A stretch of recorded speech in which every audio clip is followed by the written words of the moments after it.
Bonjour à tous, bienvenue à notre méditation quotidienne. Nous sommes dans la belle lettre de Paul aux Romains, une lettre profonde qui pose les bases de la vraie foi chrétienne. Si vous n'avez pas encore eu l'occasion de lire l'Épître aux Romains, je vous encourage vivement à commencer par le chapitre 1 et lire la lettre en entier. Paul nous brosse un tableau de ce que c'est être chrétien. Il nous parle des aspects théologiques et théoriques de ce que ça veut dire être chrétien. Et ensuite, il tire des conclusions pratiques. Et depuis le chapitre 12, c'est ce qu'on est en train de voir. Paul, puisqu'il a expliqué des chapitres 1 à 11 ce que ça veut dire l'évangile, ce que ça veut dire être chrétien, maintenant au chapitre 12, il nous dit, ben voilà maintenant comment il faut vivre en tenant compte de l'évangile et de ce que Dieu a fait pour vous. Alors je vais relire le chapitre 12, versets 1 à 4. Aujourd'hui, on va s'arrêter au verset 4. Prenez votre Bible, s'il vous plaît, et suivez avec moi. Je vous recommande donc, frères et sœurs, à cause de cette immense bonté de Dieu, à lui offrir votre corps comme un sacrifice vivant, saint et qui plaise à Dieu, ce sera là de votre part un culte raisonnable. Ne prenez pas comme modèle le monde actuel, mais soyez transformés par le renouvellement de votre intelligence pour pouvoir discerner la volonté de Dieu, ce qui est bon, ce qui lui plaît et ce qui est parfait. Verset 3. En vertu de la grâce que Dieu m'a faite, voici ce que je dis à chacun d'entre vous. N'allez pas au-delà de ce à quoi vous devez prétendre. Tendez au contraire à une sage appréciation de vous-même, chacun selon la part que Dieu lui a confiée. Aujourd'hui, nous arrêtons sur le verset 4. Chacun de nous a, dans un seul corps, de nombreux organes, mais ces organes n'ont pas la même fonction. Alors ici, à partir du verset 4, Paul va faire une analogie. Paul va prendre comme exemple le corps humain. Paul nous invite à considérer comment fonctionne notre corps humain. Je ne sais pas si vous êtes déjà arrêté à cela. C'est tellement naturel pour nous de vivre avec son corps, peut-être qu'on n'y fait plus attention. Mais ici, Paul nous rappelle que chacun de nous a dans un seul corps de nombreux organes. Et c'est vrai, un corps humain est fait de nombreux organes.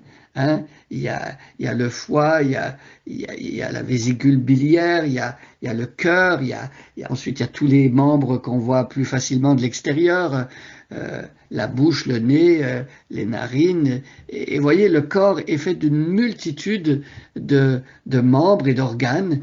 Et ici, l'apôtre Paul nous dit que chaque membre a une fonction différente. Et on est très reconnaissant qu'il en soit ainsi. Imaginez quelqu'un qui aurait un seul organe dans son corps, il n'y aurait pas de foie, de vésicule biliaire ou de poumon, ça ne peut pas fonctionner, le corps ne peut pas fonctionner comme ça. Imaginez quelqu'un qui ait un corps où il n'y aurait que des oreilles, ce serait monstrueux, ce ne serait pas un corps équilibré humain. Et donc ici, en prenant l'analogie du corps, Paul veut nous faire comprendre que l'Église de Jésus-Christ est comme un corps. La famille chrétienne est comme un corps, un seul corps, mais un seul corps avec une variété d'organes. Et quand vous observez une église, eh bien vous en rendez bien compte. Vous arrivez dans la famille chrétienne et vous voyez des personnes qui ont certains dons de la parole, ils peuvent parler. D'autres personnes, vous voyez qu'ils ont un cœur tendre, ils sont compatissants.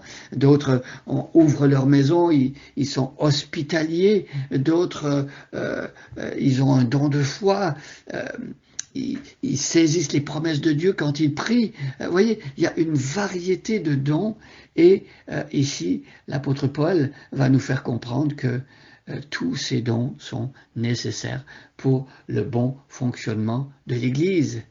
Et c'est très important de comprendre cela. On n'a pas tous la même fonction dans l'Église de Jésus-Christ. Parfois, il faut le dire avec regret, il y a des chrétiens qui mettent peut-être sur un piédestal certaines personnes avec certaines capacités ou certains dons. Et on voudrait être tous comme cette personne qu'on estime beaucoup.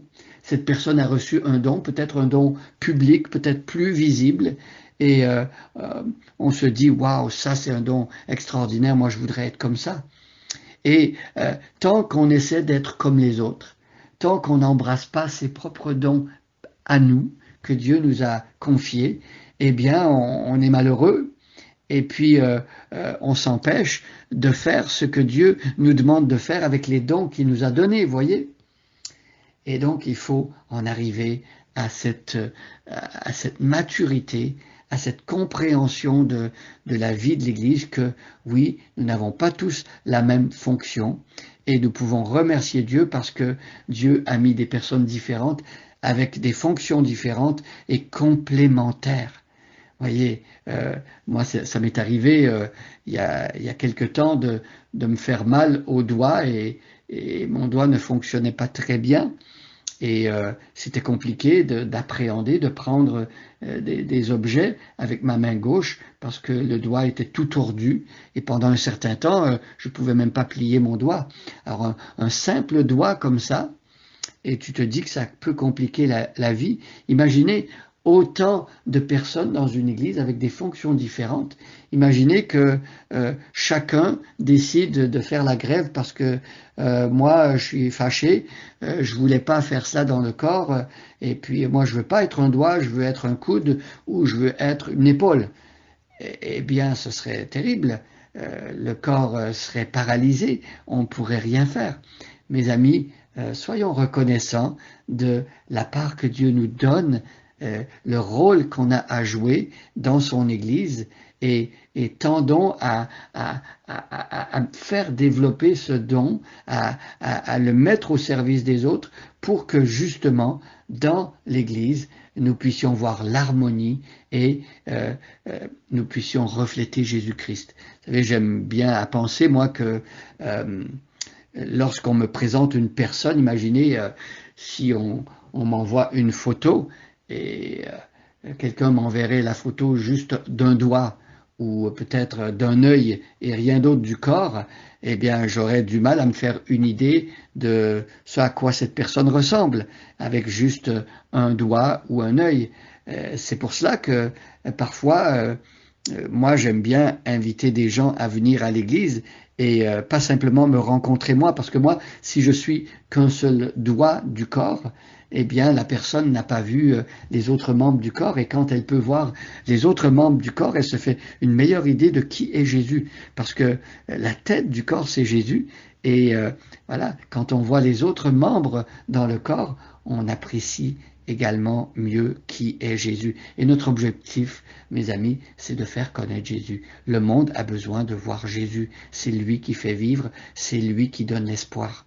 Alors, soyons à notre place dans le corps, encourageons des gens qui ne connaissent pas encore l'Évangile de découvrir ce corps de Christ et prenons notre place et servons dans le corps pour la gloire de Dieu. Bonne journée à chacun et à chacune et soyez bénis.